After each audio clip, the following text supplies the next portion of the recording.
안녕하세요. 토린이를 위한 박효근의 땅땅교실 시간입니다. 안녕하세요, 대표님. 안녕하세요. 아, 땅 선생님인가?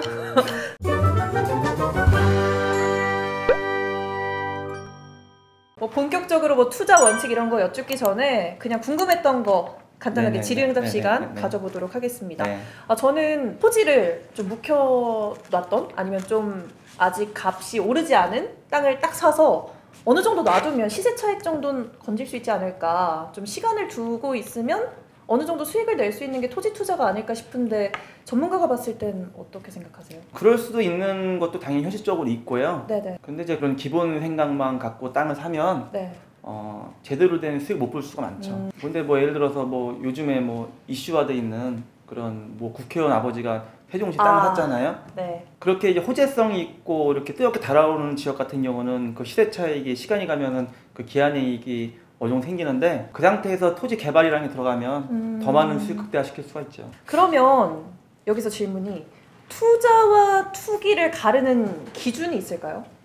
투기는 이제 사회적으로 봤을 때는 불법성이나 위법성이 농후하면은 투기성으로 보는 게 이제 사회적인 시각이고, 편견보다는. 그리고 또 이제 아무것도 모르는 무지한 상태에서 본인이 지식도 없이 돈을 베팅하게 되면은 그거는 투기로 제가 보고요. 정보 없이 그냥 정보 도박성으로? 본인이 경험과 지식을 하지 않고선 공부를 하지 않고선 돈을 투여했다면 저는 그거를 그냥 도박이라고 보거든요. 그럼 도박은 투기잖아요. 네. 그래서 그런 것도 투기고, 반대로 얘기하면은 본인이 공부를 했고 경험을 했고 본인이 그 이론과 실무에 대한 공부에 의해서 돈을 베팅했다면은 자기가 알고 한 거기 때문에 그건 투자라고 봐야겠죠. 자기만의 원칙을 세워서 그거대로 투자를 했다면 그건 투기가 아니라 투자다라고 말씀해 주시는 네, 거죠. 자기만의 투자 원칙을 세웠다는 건 공부했다는 뜻이고, 그럼 투자죠. 박효근의 땅땅교실! 또 하나 질문 한 가지만 드릴게요. 네. 토지 교육에 있어서, 매매 방법에 있어서 경매 얘기, 공매 얘기 이런 게 나오더라고요. 전 사실 이거에 대해서 잘 모르겠거든요. 간략하게 이야기해 주세요. 경매는 아시다시피 민사집행법에 의해서 집행되는 거고요. 쉬운 말로 이제 빚진 거에 의해서 나오는 거고, 채무관계 나오는 거고, 그리고 공매 같은 경우는 그냥 간단하게 얘기해서 이제 세금, 국세청에서 체납된 세금으로 인해서 그 사람 자산을 압류해가지고 캠코에서 이제 자산관리공사 나오는 게 공매거든요. 절차 방식도 틀린 게 뭐냐면은, 경매는 이제 법원을 가서 직접 가서 받아야 돼요. 법원 가서. 경매는 법원 직접 가야 되는데, 공매 같은 경우는 법원을 갈 필요가 없어요. 공매는 그냥 인터넷상으로 온비드라는 사이트가 있어요. 온비드라는 사이트에서 그냥 인터넷상으로 이 클릭으로 인해서 그 입찰 받는 게 공매예요. 그래서 공매 같은 경우는 굳이 안 움직여도 컴퓨터만 있으면 돼요. 요즘 같을 때는 하도 유동자금이 많으니까 경매 시장 가면은 법원 가면은 서 있을 자리가 없어요. 요즘엔요. 그 물건 하나 낙찰해 봤는데 엄청난 경쟁이 지금 빗발치는 걸로 저도 지금 보고 있고 느끼고 있고, 오히려 일반 매매보다 비싸게 팔린 것도 많고, 요즘 같을 때 경매가 이렇게 좋다고 저는 보지는 않아요. 하도 경매를 가면은 싸게 받으려고 하는 건데 그 이론이 지금 잘 안 먹히는 시절이 온 것 같아요.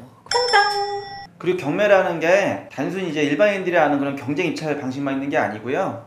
NPL이라던가 채권을 이렇게 쉽게 얘기해서 가지고 놀면서 하는 또 그런 분야도 있어요. 그래서 이게 일반인들이 아는 그냥 입찰 방식인 경매가 맞는데, 그 경매 받는 그 채널이라는 루트가 방법론이 틀린 것들이 많아요. 그걸 다 공부하고 어느 정도 경험이 있어야 경매도 자유롭게 좋은 물건을 고를 수 있는 거거든요. 그리고 이런 금융 구조라던가 그 권리 분석 같은 걸 잘해야 되고, 기본적으로는. 예. 박효근의 땅땅교실! 네, 그러면 제가 궁금한 것들을 이렇게 물어봤는데, 일단 가장 중요한 건 토린이들도 좋은 투자를 하기 위해서는 본인만의 투자 원칙을 세워야 된다라는 소리로 들리는데, 또 그동안의 경험과 노하우를 토대로 세우신 투자 원칙을 다음 시간에 알려주시는 거죠. 일종의 정신교육 같은 그런 차원인데요. 네. 네, 토지뿐만이 아니고 모든 투자를 하실 때는, 어떤 분야든 투자를 하실 때는 본인만의 그 공부가 된, 스터딩이 된 철학과 원칙이 있어야 되는 거고요. 네. 그 철학과 원칙은 되도록 지켜받는 것이고. 그래서 다음 시간에 알려준다, 안 알려준다? 네, 그래서 다음에는 그거 포함해서 몇 가지를 좀 알려주신다. 알려드리겠습니다. 알려주신다라고 말씀해 주셨습니다. 이게 오라고 해주셨으면 됐었는데. 많이 길었네. 많이 길어 죄송합니다. 알겠습니다. 알려주신다고 하니까 다음 시간까지 또 많은 시청자분들 주목해 주시면 고맙겠습니다. 그러면 저번에 했던 거 혹시 기억나세요? 뭐야? 구독, 좋아요, 알림 설정? 따라할게요. 오늘 네. 시간은 여기까지고요. 구독, 좋아요, 알림 설정 기억해 주시고요. 저희는 다음 시간에 또 돌아오도록 하겠습니다. 안녕. 안녕.